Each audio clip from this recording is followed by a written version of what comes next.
Merhaba, bugün sizinle daha önce benim de hiç denemediğim ama makrome tecrübeme dayanarak yapabileceğimi düşündüğüm, ilk defa denediğim püsküllü bir yelpaze çanta yapacağız. Kusurum olursa şimdiden affola. Ben de ilk defa yapıyorum. Elimden geldiğince size bazı bilgiler vermeye çalışacağım. Tabii sizin de eklemek istediğiniz bir şeyler olursa yorumlarda lütfen belirtin. Birbirimize yardımcı olalım. Paylaşarak öğrenelim. Şimdi bunun için ben şöyle bir kulp aldım.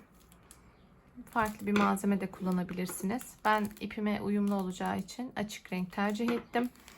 Koyu renk istiyorsanız ve bulamıyorsanız bunu cila yapabilirsiniz. Ceviz cilası her yerde bulabilirsiniz.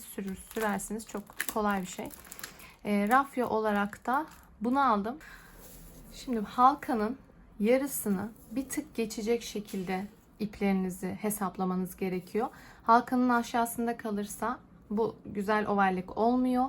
Bir tık yukarıdan gelecek şekilde düğümlerinizin sıklığına göre siz kendi sayınızı oluşturabilirsiniz. Ama aynı ürünle yapacaksanız ben 44 tane 325 santim ip kestim. Çünkü burada da ikişer tane ipi birleştirerek takacağız. Yani tek bir rafya takmıyoruz. 2-2 olacak şekilde takıyoruz. O kısmı da bütün iplerimi kestikten sonra şimdi sizinle paylaşacağım. Evet, şimdi halkamızı aldık. Bu oval bir halka. O yüzden şu şekilde enine koyuyorum. İpten her rafyadan düğüm atarken ikişer tane yan yana getirerek yapıyoruz. İsterseniz daha dolgun görünmesini istiyorsanız 3 rafya ile başlayabilirsiniz. Ama benim için 2 yeterli oldu. 2 taneyi üst üste getirdik, aynı boy 325 santim. Daha sonra 70 santim ölçüyoruz. Elimizden bırakmıyoruz. 70 santim. Evet. Bırakıyoruz mezuremizi. 70 santimin olduğu yerden ipimizi ikiye katladık. Bakın bu kısım kısa. Bunu makrome düğümünün ortasına getireceğiz. Makrome bilenler beni anlayacaktır. Bilmeyenler için zaten biraz zor bir model. Onlar ölçülerini fazla yapabilirler. İlk defa yapıyorlarsa biraz ip kaybetmeyi göze alacaksınız. Ama bilenler için böyle tasarruflu bir yöntem anlatacağım ben. İç kısma getiriyoruz. İç kısma kısa olanı. İpi ikiye katladık. Elimizde tutuyoruz. Şöyle yukarıdan attık. Hiç bilmeyenler için. Sonra şu boşluktan ipin tamamını geçiriyorum. Şöyle elinizle tutun, kaymasın. Diğer elinizle de ipi çekin. Kayarsa ölçünüz de kayar. Ve daha sonra şu şekilde sıkılaştırıyoruz.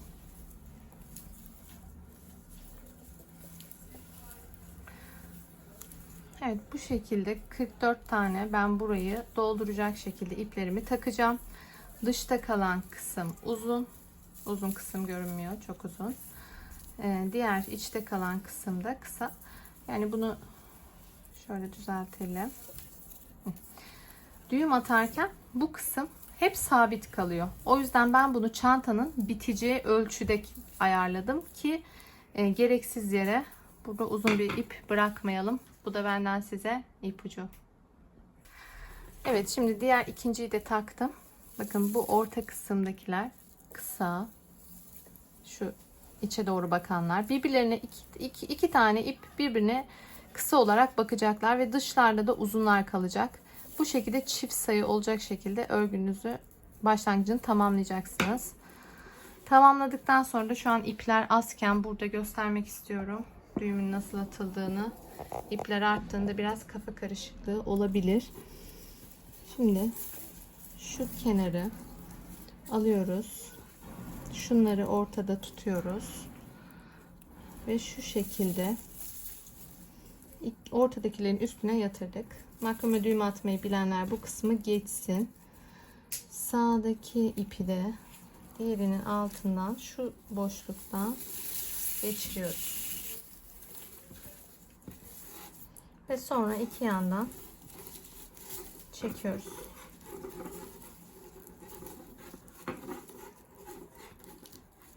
Burayı güzelce sıkıştıralım. İlk düğümde bu kısım sıkı görünsün.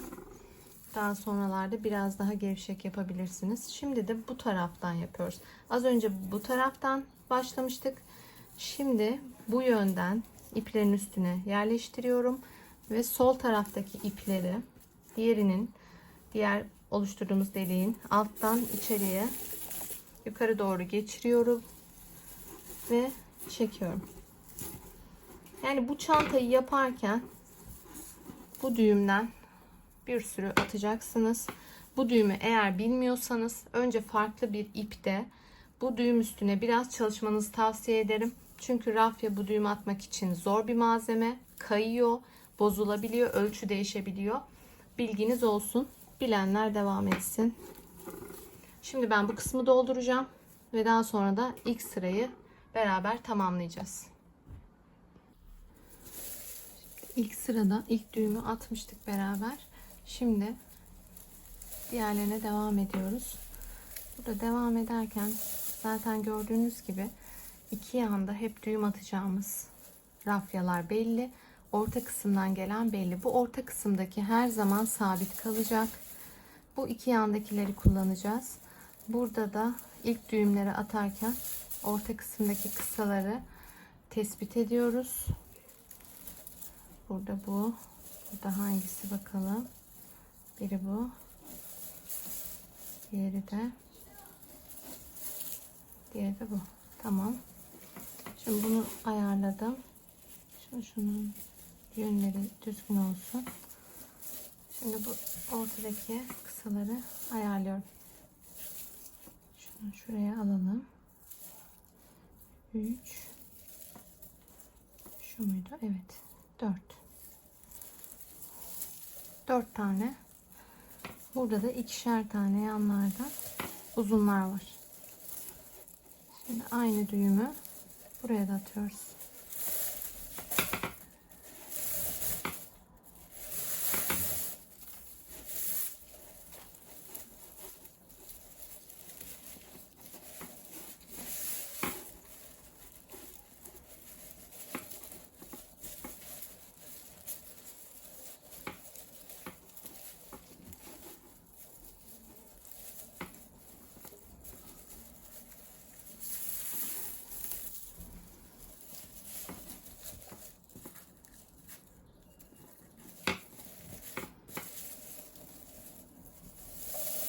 İkinciyi de bitirdim. Şimdi sırayı tamamladığımızda diğer detaylar için devam edeceğiz. Evet. Şimdi burada dikkat etmemiz gereken şey şu olacak. Şu yan taraflara giderken dümdüz gitmesi gerekiyor. Aşağıya doğru eğimli gidiyor. O yüzden şu ilk sıraları yaparken her zaman ona dikkat ederek bu tarafa doğru yön vererek yapmamız gerekiyor. Ortaya da şöyle bir ağırlık koyuyorum ki döndürürken bu kayıp gitmiyor. Evet, ikinci sırayı bitirdim. Şimdi burada bir detaydan bahsedeceğim. Üstten gelen bir çizgi var. Bir de alttan gelen bir çizgi var. Üstten gelenler hep üstten gelecek şekilde, zikzak şekilde devam edecek. Alttan gelenleri de hep alta geçireceksiniz. Burada ilk sıra olduğu için, ilk düğüm olduğu için sadece bu taraftan alarak, bu ikisini alarak düğümümü atacağım. Sonrakilerde de bunun orta ipi, kendi iplerini kullanmayacağım. Bunun için bir tane sağdan, bir tane de buradan soldan alarak bunu düğüm yapacağım. Ve hep bu şekilde zikzak ilerleyecek. Şimdi size daha önce ördüğümden bir örnek göstereceğim.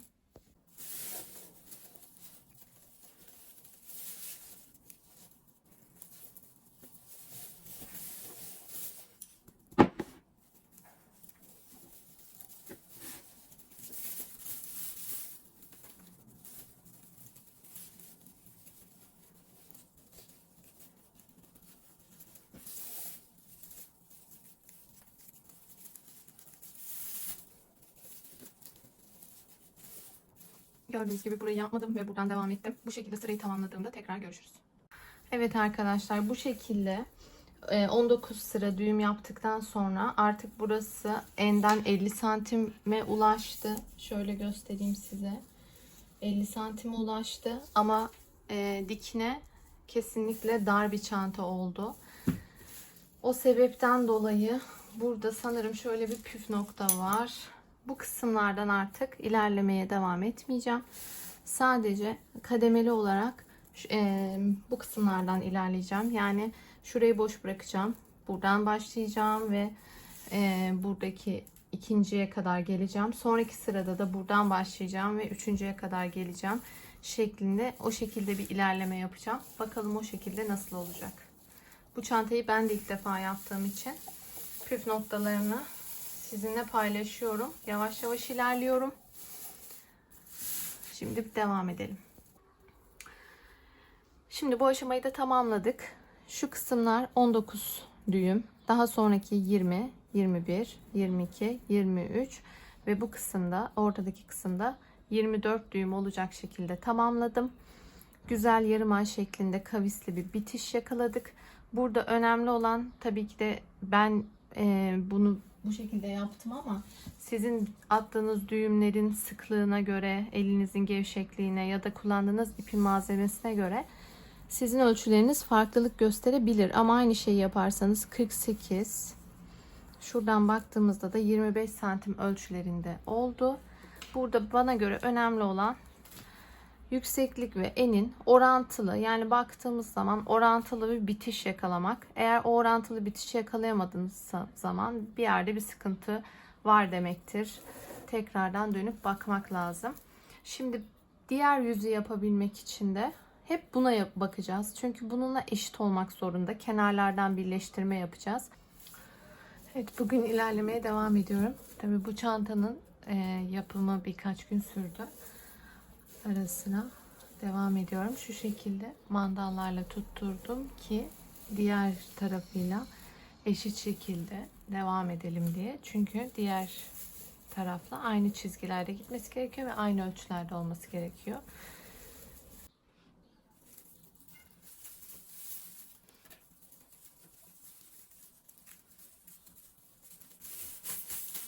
Rafyalar birbirlerine sürekli dolaşıyor ama yapmaya devam ettikçe ilerleyen sıralarda daha rahat olacak. İpler kısalıyor yaptıkça çünkü.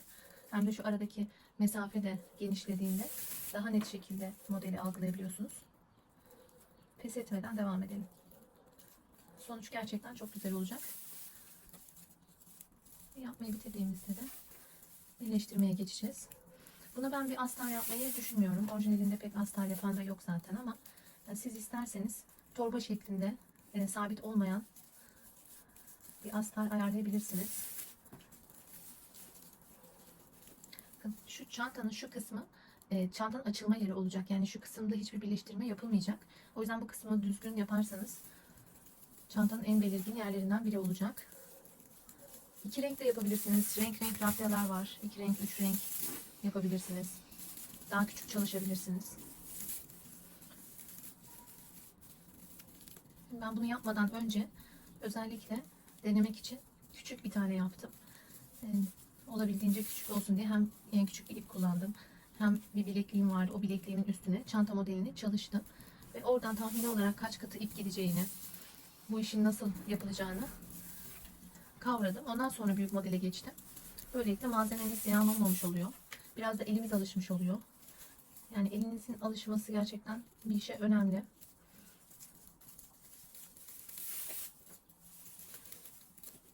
Şu orta kısma da gerçekten bir ağırlık koymak işi kolaylaştırıyor. Çünkü bu modeli yaparken tek bir yerde sabit tutamıyorsunuz ve sürekli döndürerek yapmanız gerekiyor ki şu sıralamayı düzgün şekilde ilerletebilin.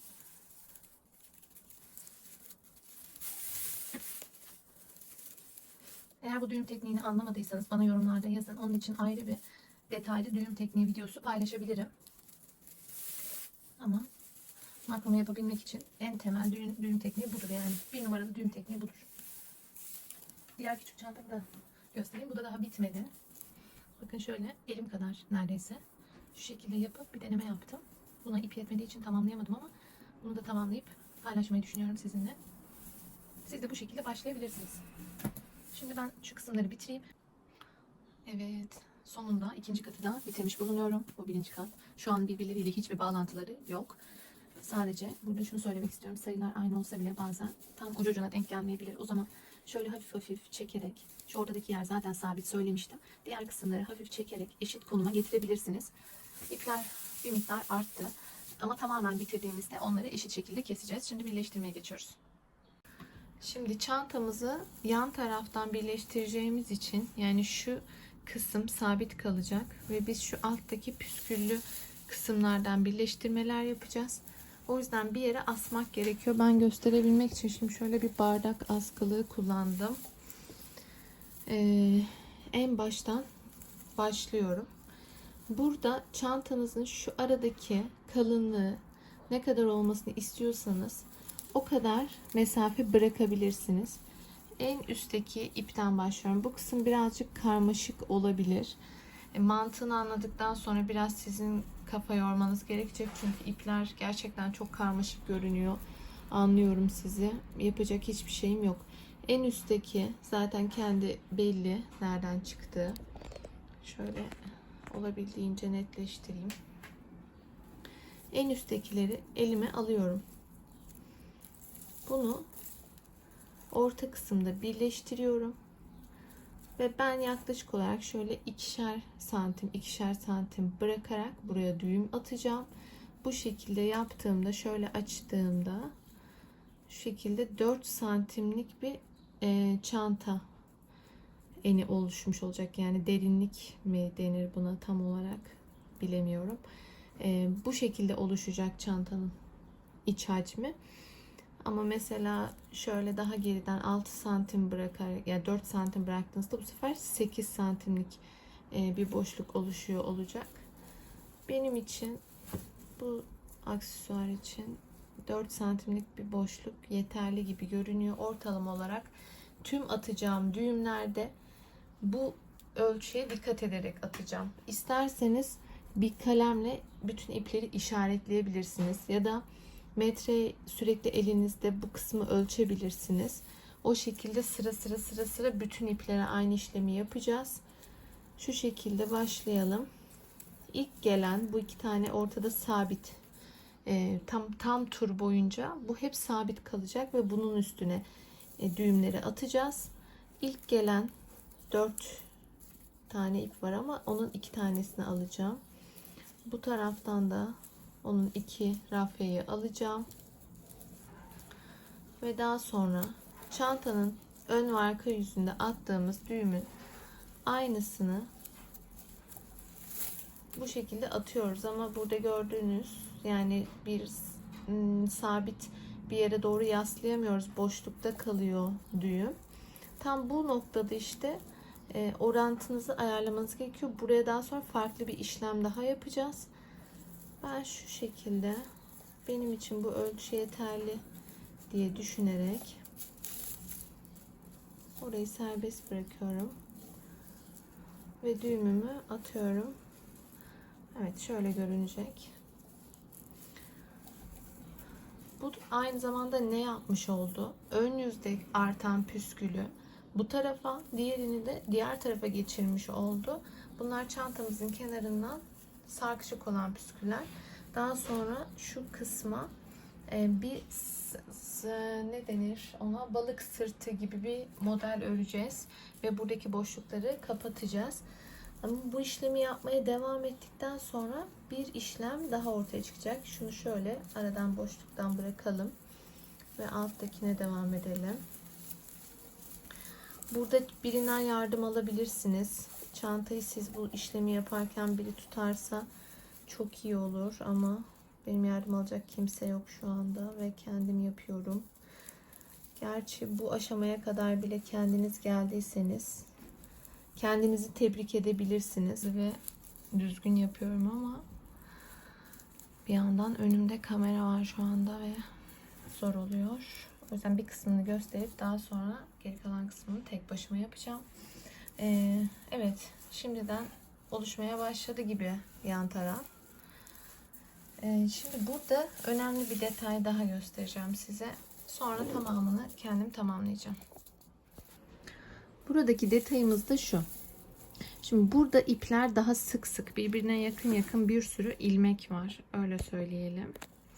O yüzden düğüm atarken bir sorun yaşamayacaksınız. Ama ortalara doğru geldiğinizde, şimdi şu düğümü attığınızda bir sonraki düğüme kadar bayağı bir mesafe kalıyor. O zaman da çok fazla boşluklar oluşur. Bunlar alt alta inemez. O sebepten dolayı şu kısımlara aynı bu başlangıçta ip taktığımız gibi şu kısımlara yedek ipler takacağız. Onların da ölçüsü püsküllerinizin boyunda olması gerekiyor. Yaklaşık olarak buraya 2 tane, çok geniş olan ortadaki 3 kısma 2'şer tane, şu kısma 1 tane, şu kısma takmama gerek olduğunu düşünmüyorum. Şu ilk 3 boşluğa takmayacağım gibi görünüyor. Ama buna ne zaman karar vereceğiz? Bunu yapmayı ilerletirken ihtiyaç duyduğumuzda onu takacağız. Kenarda o yüzden yedek bir ipiniz bulunması şart. Sonra balık sırtı kısmında görüşürüz. Evet, şimdi arkadaşlar ben şu kısmı tamamen bitirdim. Şöyle nasıl göstersem size. Bu şekilde. Şöyle bakın. Rafyaların bazıları bir tarafa, bazıları bir tarafa doğru gitti. Yine mandaldan yardım aldım. Şurayı bantladım yamuk gitmemesi için. Şimdi mandalları çıkartalım. Evet, şu şekilde. İçi de şu an böyle görünüyor.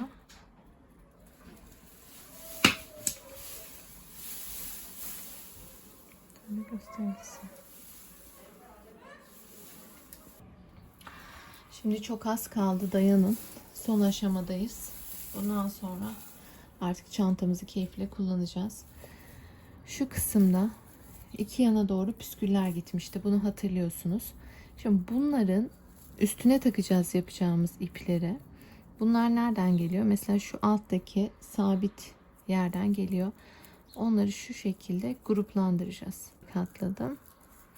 Ve şimdi şuradaki boşluktan yerleştiriyorum.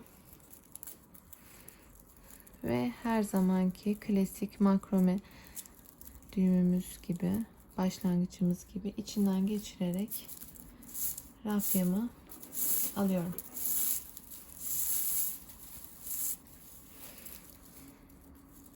Sonra burayı sabitliyorum. Bu makrome ipi olsaydı çok daha muazzam bir görüntü olacaktı ama rafya olduğu için biraz dağınık bir görüntüsü var. Bunun da güzelliği bu. Öyle düşünün. Şimdi şunu yaptık. Şimdi burada 4 tane rafyamız var. Şu püsküller hiç kafanızı karıştırmasın. Sadece bunlara odaklanın şimdi. Bu 2 taneyi alıyorum. En ucunu tutuyorum. En kolay o şekilde yapılıyor. Yumuşak bir iple yapıyorsanız bu uç kısma bant yapabilirsiniz. Alt sıranın içine geçiriyorum.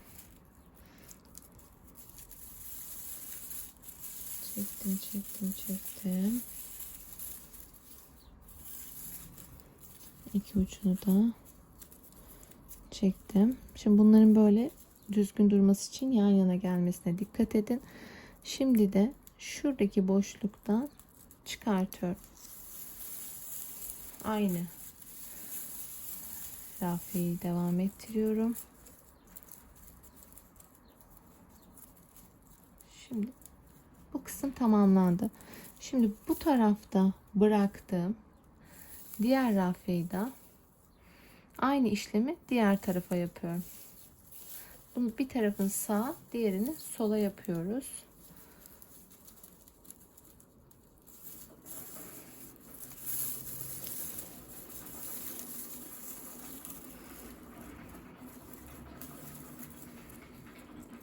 Bu sefer de şu yukarıdaki boşluktan çıkartıyorum. Çantayı bu aşamada dizlerinizin arasına alabilirsiniz. O şekilde daha kolay oluyor. Ben bobinlerle dik tutmaya çalıştım. Şimdi alt sıraya geçiyoruz. Şimdi bir sırayı tamamladık. Burada eğer şu düğümleri ne kadar sık yaparsanız bu bitişiniz o kadar dolgun ve sık görünür. Bu sefer de bakın şu püskülü burada ve bir tane de sabit ipi var. İkisinin üstünden yapacağız. Yani altında kalacak. Bakın burada kaldı. Şimdi şu boşluğa batacağım. Bir sonraki boşluğa batacağım. Yine ipimin ucunu buluyorum. Boşluğumu buldum. Tamamını çıkartmadan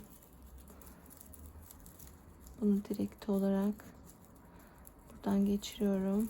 Tekrar iki iş olmasın ip çekerken.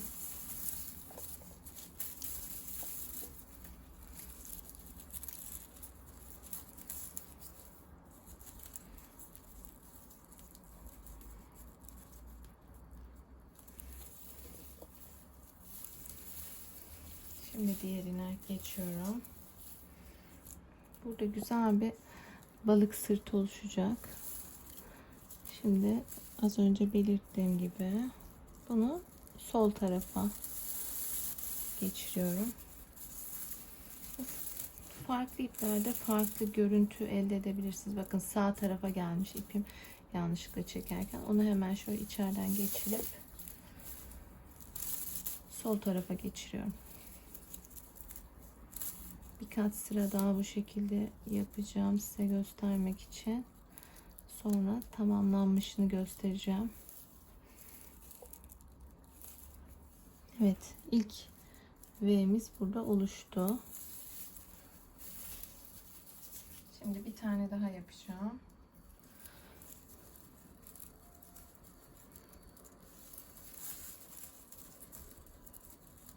Yukarıdan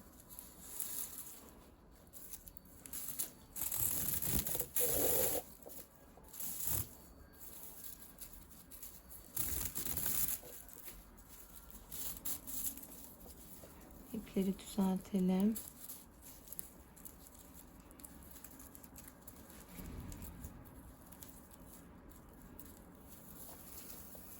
Şimdi diğerleri.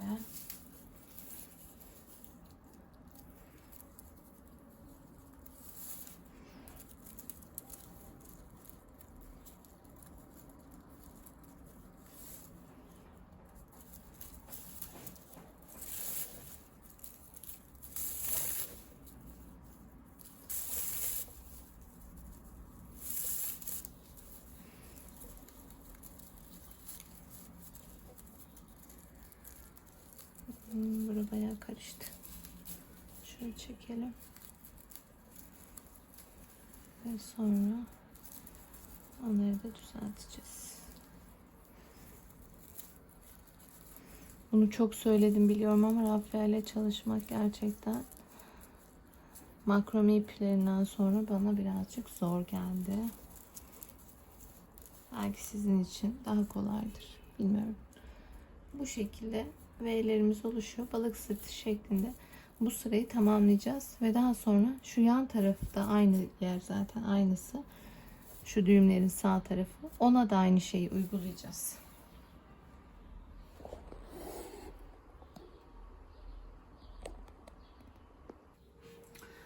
Evet, balık sırtımı iki yönde de ördüm. Ben bir yönü bu tarafa doğru, diğer yönü diğer taraftan başlayarak bu tarafa doğru ördüm. Çaprazlama gitsin istedim. Şimdi son olarak bitişini göstermek istiyorum. Şu son sırayı yapmadım gördüğünüz gibi. Şimdi burayı şöyle yapacağız. Şu devam eden balık sırtından devam eden ipimizi aldık. Üstten son sıraya geçirdik. Daha sonra şu oluşan halkanın üstünden geçiyorum. Bir artı şekli oluştu. Rafyamın ucunu aldım. Şu alt taraftan geçtim. Ve tekrardan bu halkanın içinden geçiriyorum. Sonra da güzel bir şekilde sıkıştıracağım.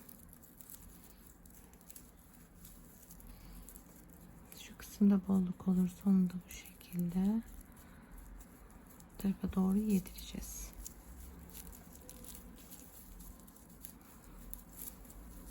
Şimdi bu kalan ipi ne yapacağız? Bu kalan, buna da aynı şeyi uygulayacağım bu arada. Bunu biraz yana çekelim ve şuradaki boşluğa da aynı işlemi bunun içinde yapalım.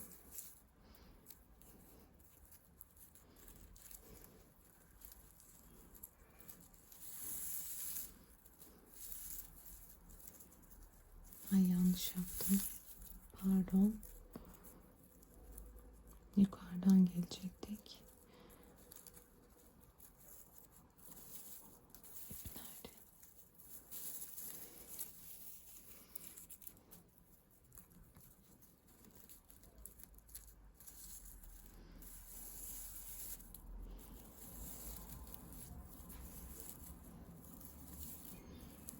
Evet, üstünden geçiyoruz.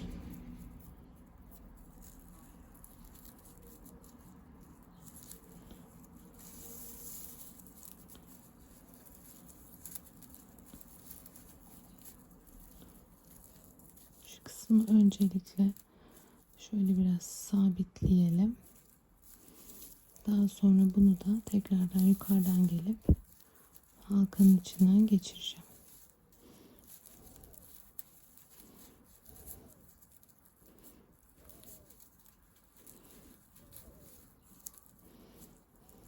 Normalde çok kolay olan bir şey ama videonun başından beri de defalarca kez söyledim. Tekrar söylemek istemiyorum. Rafya gerçekten çok enteresan bir malzeme. Biraz uğraşın. Eninde sonunda olacak. Şimdi bunlar da tabii ki burada durmayacak. Şu yanlardaki püsküllerin olduğu yerlere bunu şöyle bir alttan bir üstten, bir alttan bir üstten geçirerek birini bir yöne, birini diğer yöne yürütme yapacağız. Şöyle kaybedeceğiz onu ve bu taraftaki püskülde duracak. Şu tarafı da bitirdim. Burada da aynı işlemleri yaptım. Böyle karmaşık görünüyor. Zaten hiçbir şey anlaşılmıyor. Şimdi püskül boylarını da istediğim uzunlukta eşit şekilde kestikten sonra çantanın son halini de sizinle paylaşacağım. Ve çantamız bitti. Çantamızın son hali de bu şekilde. Olabildiğince ben püskülleri biraz uzun bıraktım. Siz de bir müşterinizi yapıyorsanız bence uzun bırakmakta fayda var. İsterse daha kısa tercih edebilir. Yanları bu şekilde görünüyor. Tamamı. Arkası da aynı eşit şekilde. İçi de böyle. Çok güzel oldu. Hepimizin ellerine sağlık. Bu şekilde de boyutunu göstereyim.